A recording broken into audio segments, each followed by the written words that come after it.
रायबरेली उत्तर प्रदेश सरकार के उद्यान मंत्री दिनेश प्रताप सिंह ने आज अपने आवास पर बीबीजी रामजी योजना के बारे में पत्रकारों से बात करते हुए कहा कि इस योजना से ग्रामीण भारत को और सशक्त बनाने का काम मोदी जी के नेतृत्व में किया जा रहा है। समय समय पर इस योजना का नाम पहले भी बदला जा चुका है।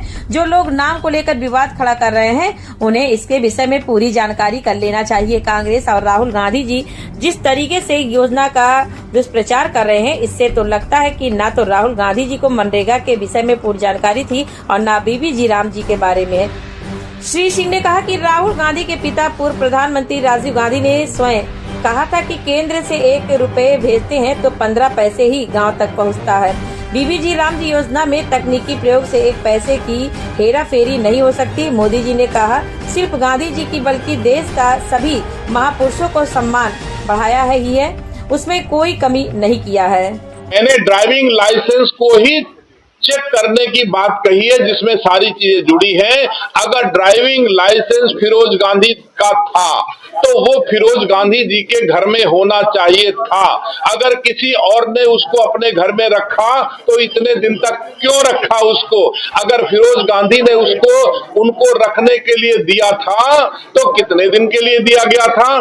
क्या वाकई वो लाइसेंस वैधानिक रूप से सत्य है या केवल लिपि बना करके सस्ती लोकप्रियता पाने के लिए मीडिया के सामने ला दिया गया और छलने के लिए कि रायबरेली की जनता को छला जाए फिरोज गांधी का ड्राइविंग लाइसेंस दिखा करके? तो दिनेश सिंह रायबरेली की माटी में जन्म लेकर के अब किसी को रायबरेली की जनता को छलने की इजाजत नहीं देगा, बल्कि तुम्हारे हर कूट रचित पापों का उल्लेख जनता के सामने जरूर करेगा।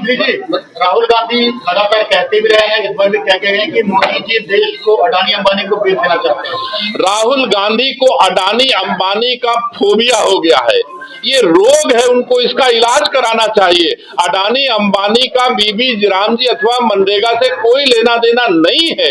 और वहां भी चर्चा ला करके जब भी वो अडानी अंबानी का नाम लेते हैं तो उनको सस्ती लोकप्रियता, वो मोदी जी का नाम लेते हैं। कभी रायबरेली में आए हो, रायबरेली की किसी एक प्रतिभा का नाम ले लेते कि साहब रायबरेली में ये बहुत अच्छी प्रतिभा है, मैं मान लेता। जब भी रायबरेली में आते हो तो अडानी अंबानी, मोदी जी का नाम लेते हो, दिल्ली में रहते हो तो अडानी अंबानी का नाम लेते हो, अमेरिका जाते हो तो अडानी अंबानी का और मोदी जी का नाम लेते हो। इनको अडानी अंबानी छोड़ के कुछ दिखता नहीं है।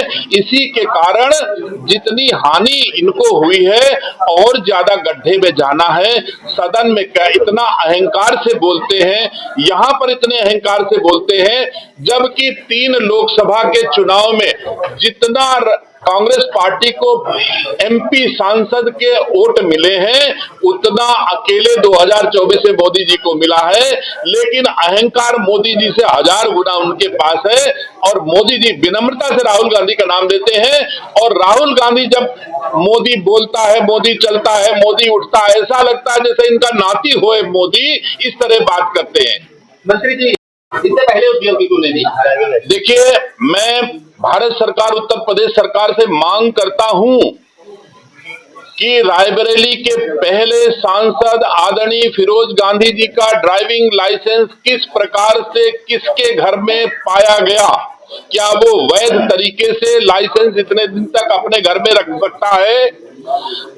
उसको प्राप्त करने का रास्ता क्या था?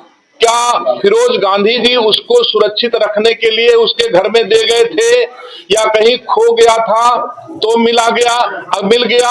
अगर खोने पर मिला था तो उस धारक को चाहिए था कि वो जिसका भी ड्राइविंग लाइसेंस है उसको अथवा उसके वारिस को सुपुर्द कर दे। इतने दिन तक अगर वो लाइसेंस केवल इवेंट बनाने के लिए रखा गया था अथवा राहुल गांधी ने ही ला करके रायबरेली के किसी व्यक्ति को दे दिया और एक इवेंट बनाने के लिए कि हाँ आज चलो तुम इसको पकड़ा दो, और मैं बता देता हूं कि रायबरेली से फिरोज गांधी की जड़ें भी जुड़ी हैं। इसलिए आपने फिरोज गांधी के ड्राइविंग लाइसेंस का बहाना बना करके सस्ती लोकप्रियता पाने के लिए राहुल गांधी ने इवेंट बनाया है। सरकार इसकी जांच करे और जांच करके जो भी सत्य आए वो लोगों के सामने आए और जो दोषी हो उसको दंडित किया जाना चाहिए। किसी भी लाइसेंस वो व्यक्ति विशेष का लाइसेंस होता है, व्यक्ति विशेष की संपत्ति होती है। अगर कोई दूसरा उसको इतनी दिन तक रखता है तो ये अपराध की श्रेणी में आता है और अपराधी रायबरेली उत्तर प्रदेश में किसी दशा में रह नहीं पाएगा।